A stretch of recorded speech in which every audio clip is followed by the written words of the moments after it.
Now I'm going to introduce Dr. Judith Stoddart to give us the closing remarks for the symposium. Dr. Judith Stoddart is the Associate Provost for University Collections and Arts Initiatives.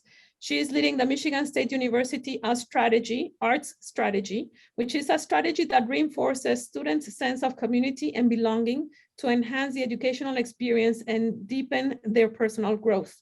Michigan State University Arts Strategy understands that the arts are not just a course or a major to be completed, but a means of asking questions and engaging in conversations about the fundamental issues of our time, which is very much what we've been doing today through the day. Also, the strategy considers placemaking at the heart of the strategy, with the goal of positioning the campus as a local and global hub for art through collaborations and local and global perspectives to create occasions for engaging in challenging conversations. So without further ado, welcome, Judith. Thank you for joining us today. Thank you, Monica, and thank you to all the participants and attendees engaged in this project and in this conference today. This time has seemed really short because of the engaging and substantive panels, and I promise I won't prolong it very much longer. I just am going to give a few closing remarks. Thank you especially to Bongani and Jamie and Apenyu for their leadership in starting with a vision of something that could be securing a Mellon grant and advancing this work even in the face of a global pandemic that has brought and continues to bring so much suffering to so many. In 2016, Michigan State University signaled its shifting understanding of international engagement from doing research and outreach in and alongside communities to engaging in equitable partnerships to address community-defined problems and shared challenges through the guiding principles of mutual accountability, equity, inclusivity, sustainability, and transparency.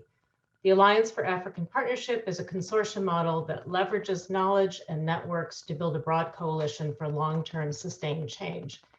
The Ubuntu Dialogues Network extends that model in important ways. The original Mellon grant funding the Ubuntu Dialogues, as you heard at the outset, was focused on student exchanges.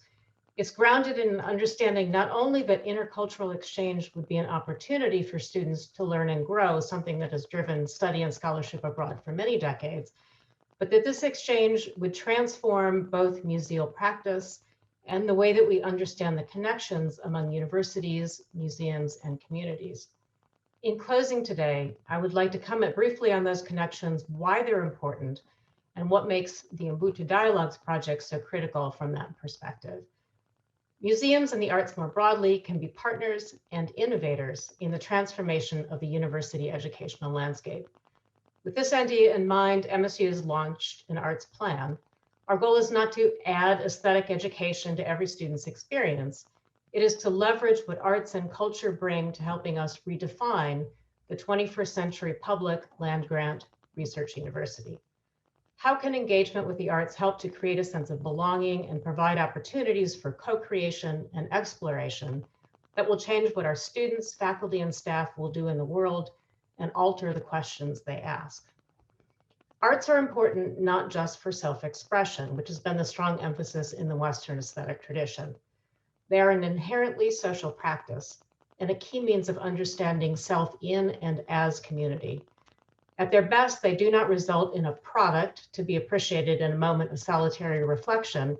They become a medium of enacting equitable and empathic exchange. In the mode of Ubuntu understanding, they are not abstract, isolated, or theoretical. They model how humanness derives from intersubjectivity and social interdependence, rooted in the deep histories and lives of real communities. Practicing art in this mode is hard, ongoing, and not unidirectional. The result of this practice should be co-transformation. Everyone should be changed as museums, universities, communities, and individual practitioners engage in this dialogic process. Some of you may have participated in or seen accounts of a divisive meeting of the International Council of Museums, ICOM, in 2019, focusing on a proposed new definition of what a museum is. The vote was stalled and the splits remain contentious. I would like to take a moment to read a short passage from that proposed definition, and as you listen, think about how easily one might substitute for the word museums the phrase large public universities. Museums are democratizing, inclusive, and polyphonic spaces for critical dialogue about the pasts and the futures. Acknowledging and addressing the conflicts and challenges of the present, they hold artifacts and specimens in trust for society, safeguard diverse memories for future generations, and guarantee equal rights and equal access to heritage for all people. Museums are not for profit. They are participatory and transparent and work in active partnership with and for diverse communities to collect, preserve, research, interpret, exhibit, and enhance understandings of the world, aiming to contribute to human dignity and social justice, global equality, and planetary well-being. Wherever one falls in debates about what the definition of a museum might be, we should all be troubled by the way that in ensuing conversations, there's been a split between those who say that the work of museums is to focus on human dignity and social justice, and those who say it is to focus on education. The characterization of education in such a split accords with the model of the modern university system that is reflected in the description of its work as the production and acquisition of knowledge. Debates in the US about funding for public education often reflect that language, which goes back to the 19th century. Why should we devote public money to education, which after all, in the way these debates go, is a private benefit and not a public good? Ubuntu as a philosophy and practice shows how misguided and artificial these splits and tensions are. Individual and community are conjoined, not inherently conflictual, or as in the philosophy of Bildung, which so influenced the idea of the modern university, at best a harmonious compromise. These panels have demonstrated an importantly different and inspiring model of education and social and artistic praxis. They also show how the work of arts and culture and the work of education are or should be inextricably linked. In the middle of the 19th century, the land-grant university model also aspired to a new version of education that was equitable, non-hierarchical, and practice-based. That project was enabled by often violent land-based cessions that co-opted the homelands of Indigenous peoples. Although that history is often now recognized in land acknowledgement statements, and Michigan State University has one, such acknowledgements are often performative, but not transformative. And when we try to talk about community engaged work that can be collaborative and transformative, the very language of university and community often reinforces old hierarchies, ones that the principles of Ubuntu radically challenge.